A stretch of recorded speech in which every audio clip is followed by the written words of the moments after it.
నమస్కారం. ఈరోజు మనం ఒక ఆసక్తికరమైన మూలం నుండి కొన్ని ఆలోచనలు పరిశీలిద్దాం. వైదిక రశ్మి సిద్ధాంతం, ప్రామాణికత మరియు స్వీకార్యత. నమస్కారం. అవును, ఇందులో ప్రధానంగా అంటే ప్రయోగం ద్వారామో గణితం ద్వారానో రుజువు కాలేదు కదా, మరి ఎలా నమ్మాలి అనే ప్రశ్నతో మొదలవుతుంది. అదే, ఆ ప్రశ్న చాలామందికొస్తుంది. ఈ వాదనల వెనుక ఉన్న తర్కమేంటో చూద్దాం. ఇక్కడ ఈ మూలం పాశ్చాత్య శాస్త్రీయ పద్ధతిల ప్రామాణికతనే కాస్త ప్రశ్నిస్తోందనమాట. ఓ ప్రయోగం, గణితం వాటి ప్రాముఖ్యతను పూర్తిగా తీసిపారేయడం లేదు కాని వాటికి కూడా కొన్ని పరిమితులున్నాయని, ఆ మాట అన్నది కూడా ఎవరో కాదు, ప్రముఖ పాశ్చాత్య శాస్త్రవేత్తలేనని రచయిత ఉటంకిస్తున్నారు. ఇది నిజంగా ఆసక్తికరంగా ఉంది. పాశ్చాత్య శాస్త్రవేత్తలే వాళ్ల పద్ధతుల గురించి పరిమితులున్నాయని చెప్పడమా? అవును, సరిగ్గా. ఉదాహరణకి స్టీఫెన్ హాకింగ్. ఆయన ఏమన్నారంటే, ఏ భౌతిక సిద్ధాంతమైనా సరే అది ఎప్పటికీ తాత్కాలికమే. తాత్కాలికమా అంటే? అంటే అదొక పరికల్పన మాత్రమే.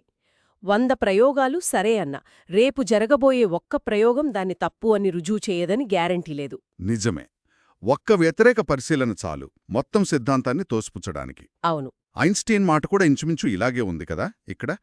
ఎన్ని ప్రయోగాలైనా నన్ను సరైనవాడిగా నిరూపించలేవు.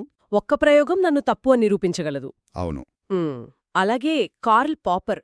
ఆయన ప్రకారం సిద్ధాంతాలని ఎప్పటికీ పూర్తిగా నిజం అని నిరూపించలేం. కేవలం తప్పు అని చూపించగలమంతేనా? అంతే. ఇంకా రిచార్డ్ ఫెయిన్మాన్ కూడా గణిత నమూనాలున్నాయి కదా, అవి వాస్తవ ప్రపంచపు సంక్లిష్టతను పూర్తిగా వివరించలేవు అన్నారు. అంటే మనకింకా అన్ని ప్రాథమిక నియమాలు తెలియవని ఒప్పుకున్నట్టే కదా. We do not yet know all basic laws అని. అవును, there is an expanding frontier of ignorance అన్నారు. మ్యాక్స్వెల్ అయితే ప్రపంచం అసలు తర్కం సంభావ్యతలోనే ఉందని కూడా అన్నారు. ఓ అంటే ప్రయోగాలు, గణితం ద్వారా రుజువు చేయడం అనేది పాశ్చాత్య శాస్త్రంలో కూడా అబ్సల్యూట్ ట్రూత్ కాదనే వాదన గట్టిగానే ఉందన్నమాట. వాళ్ల మాటలే ఆధారమని ఈ మూలం చెప్తోంది. మరి ఈ నేపథ్యంలో ఈ వైదిక రశ్మి సిద్ధాంతం సంగతేంటి? అదేంటసలు? రచయిత ఏమంటున్నారంటే, ఈ సిద్ధాంతం ప్రస్తుత టెక్నాలజీకి అందని కొన్ని సూక్ష్మతత్వాల గురించి మాట్లాడుతోందట. సూక్ష్మతత్వాలా అంటే? ఉదాహరణకు మనసు, ప్రాణం, ఆకాశం, ఇంకా ఛందస్సు రశ్ములు అని కొన్ని చెప్పారు. ఇవి చాలా సూక్ష్మమైనవి అని. ఛందస్సు రశ్ములా? అవును, వేదాల్లో చెప్పబడిన ఒక రకమైన సూక్ష్మ కిరణాలు లాంటివి అనమాట.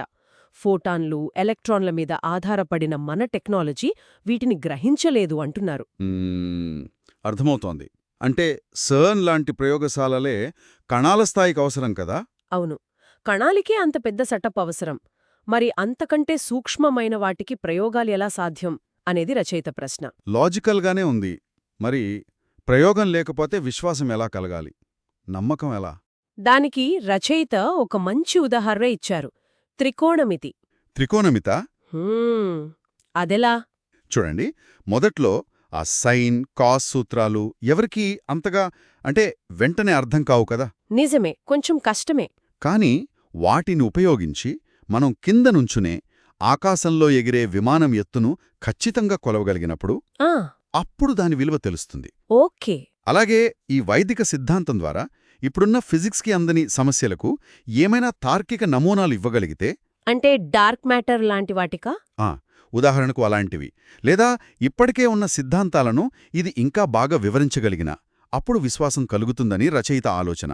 అంటే ప్రాక్టికల్ అప్లికేషన్ లేదా బెటర్ ఎక్స్ప్లెనేషన్ ద్వారా నిరూపించుకోవాలన్నమాట. సరే, మరింకో ప్రశ్న. అంతర్జాతీయ పత్రికల్లో ఎందుకు పబ్లిష్ చేయకూడదు? దానికి రచయిత సమాధానం కొంచెం ఘాటుగానే ఉంది.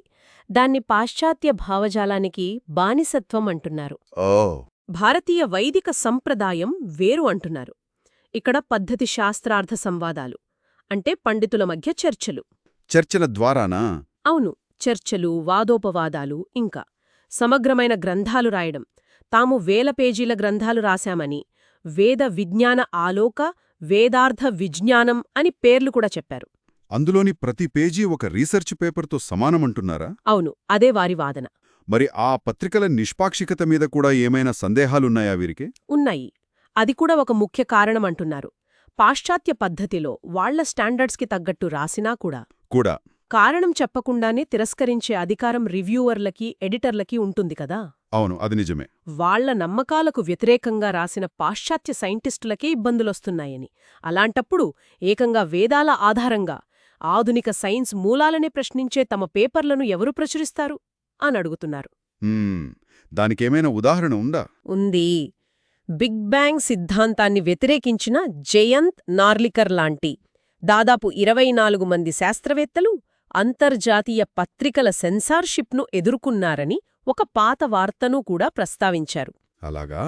ఉమ్, అంటే పరిస్థితి అంత సులువు కాదన్నమాట. అవును. కాబట్టి మొత్తంగా ఈ చర్చలో మనం చూసిందేమిటంటే, జ్ఞానాన్ని ధృవీకరించడానికి పాశ్చాత్య శాస్త్రీయ పద్ధతి ఒక్కటే దారి కాదనే ఒక బలమైన వాదన. అవును. అంతేకాదు, ప్రయోగాలకి గణితానికి కూడా పరిమితులున్నాయని వాళ్ల శాస్త్రవేత్తల మాటల్నే ఉటంకిస్తూ వైదిక సిద్ధాంతం లాంటి వేరే జ్ఞాన వ్యవస్థలు వాటి స్వంత పద్ధతుల్లో, వాటి తర్కం ద్వారా కూడా నిలబడగలవు అనే ఒక దృక్పథం కనిపిస్తోంది. సరిగ్గా. ఇది అసలు జ్ఞానమంటే ఏంటి, దాని మనం ఎలా యాక్సెప్ట్ చేస్తాం అనే లోతైన ప్రశ్నలను లేవనెత్తుతోంది. నిజమే. ఒక నిర్దిష్ట పద్ధతికి, అంటే ఇప్పుడు పాపులర్గా ఉన్న పద్ధతికి సరిపోవడం లేదనే కారణంతో ఒక జ్ఞాన వ్యవస్థను పూర్తిగా పక్కన పెట్టడం కరెక్టేనా? ఇది ఆలోచించాల్సిన విషయమే. ఈ ఆలోచనతో ఈనాటి మన విశ్లేషణను ముగిద్దాం. తప్పకుండా.